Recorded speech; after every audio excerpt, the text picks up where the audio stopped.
নমস্কাৰ মোৰ প্ৰিয় বন্ধু বান্ধৱীসকল, মান্যা কুকিং এণ্ড ইটিং চেনেললৈ সকলোকে স্বাগতম জনাইছো আৰু লৈ আহিছো এটা নতুন ধৰণৰ ৰেচিপি যাৰ নাম হৈছে পকৰি। এইবিধ পকৰি হৈছে মূলা শাকৰ ফুল আৰু লাই শাকৰ ফুলেৰে বনোৱা। তো আহকচোন, যিসকলে এই পকৰিবিধ বনাই খোৱা নাই তেওঁলোকে মোৰ ৰেচিপিটো চাব আৰু যিসকলে ভাল পালে তেওঁলোকে শেষত কমেণ্ট আৰু লাইক শ্বেয়াৰ কৰিব বুলিও আশা ৰাখি ধন্যবাদ। আৰু প্ৰথমতে লৈছো এইখিনি হৈছে লাই শাকৰ ফুল। লাই শাকখিনি বুঢ়া হোৱাৰ পিছত এনেধৰণে ফুল ওলাই যায় আৰু লগতে মিক্স হৈ আছে অলপমান সৰিয়হৰ ফুল, বগা সৰিয়হৰ ফুল। আৰু এয়া হৈছে মূলা শাক, যিবিধ আচলতে মূলাটো বেছিকৈ নহয় শাকবিধ খোৱা হয়, সেই মূলাবিধৰ ফুল। এয়া চাওকচোন, মই ভালদৰে ধুই লৈছো। আপোনালোকক আচলতে চিঙুটিনে ভিডিঅ' বনাই দেখুৱাবলৈ নহলে এয়া চাওকচোন, এনেধৰণে চিঙি লৈছো, ভালদৰে ধুই লৈছো। আৰু আহকচোন মই কেনেধৰণে পকৰিবিধ ৰেডি কৰো আপোনালোকে চাব।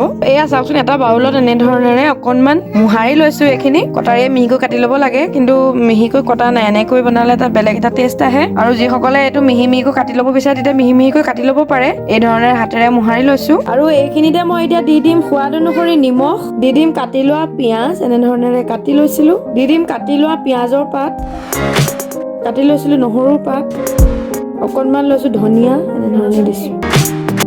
অকমান মিক্স কৰি ললো। ইয়াতে এতিয়া দি দিম 2 চামুচ বেচন আৰু দি দিছো পিঠাগুৰি।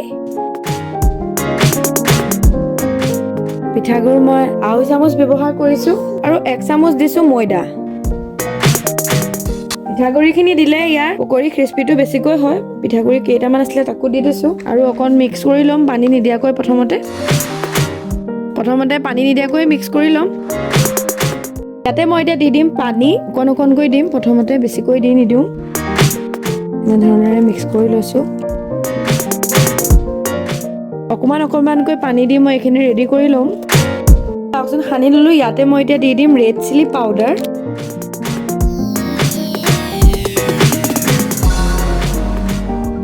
ৰেড চিলিৰ বিপৰীতে আপোনালোকে কেঁচা জলকীয়া ব্যৱহাৰ কৰিব পাৰে। এনেধৰণে মিক্স কৰি ললো। মই এখন কেৰাহী গৰম কৰি লৈছো। ইয়াতে দি দিম মিঠাতেল। আপোনালোকে ৰিফাইনত বনাব পাৰে, কিন্তু মই আজি মিঠাতেলতে বনাইছো। তেলখিনি গৰম হৈ গৈছে। এতিয়া মই অকণমানকৈ দি যাম, বৰ ডাঙৰকৈ নিদিওঁ। আপোনালোকে অলপ টাইটকৈ যদি সানি লয় তেতিয়া এটা চেভ কৰি দিব পাৰে, কিন্তু মই এতিয়া অকণমান কোমলকৈ সানিছো। কোমলকৈ সানিলেহে পকৰিটো বেছি ক্ৰিস্পি হোৱা যেন লাগে। আৰু মই ল' ফ্লেমতে এতিয়া পকৰি কেইটা ফ্ৰাই কৰি ল'ম। প্ৰায় 2 মিনিটমান হৈ গৈছে। এতিয়া এনেধৰণেৰে লুটিয়াই দিম।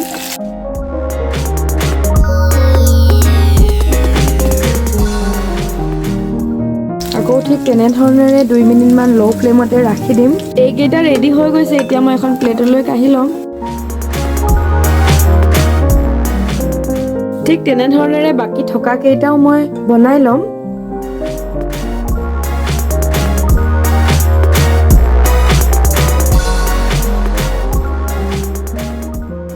আৰু আজি এয়া ৰেডি কৰিলো মূলা শাকৰ ফুল আৰু লাই শাকৰ ফুলেৰে বনোৱা পকৰি।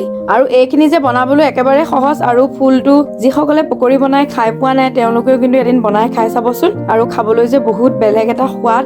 আৰু এইখিনি চাহৰ লগত নাইবা ভাতৰ লগত আপোনালোকে যেনেকৈ মন যায় খাব পাৰে। চাটনি লগাইও খাব পাৰে, কিন্তু বৰ ভাল লাগে খাই। আৰু মোৰ ভিডিঅ'টো চাই আপোনালোকে কেনে পালে মোক শেষত কমেন্ট কৰি জনাবলৈ নাপাহৰিব। আৰু যদি ভাল পালে আপোনালোকৰ ফ্ৰেণ্ডসকলৰ মাজত মোৰ ভিডিঅ'টো শ্বেয়াৰ কৰিব। আৰু যিসকলে নতুনকৈ মোৰ চেনেলটো চোৱা নাই তেওঁলোকে ছাবস্ক্ৰাইব কৰিব বুলিও আশা ৰাখি ধন্যবাদ।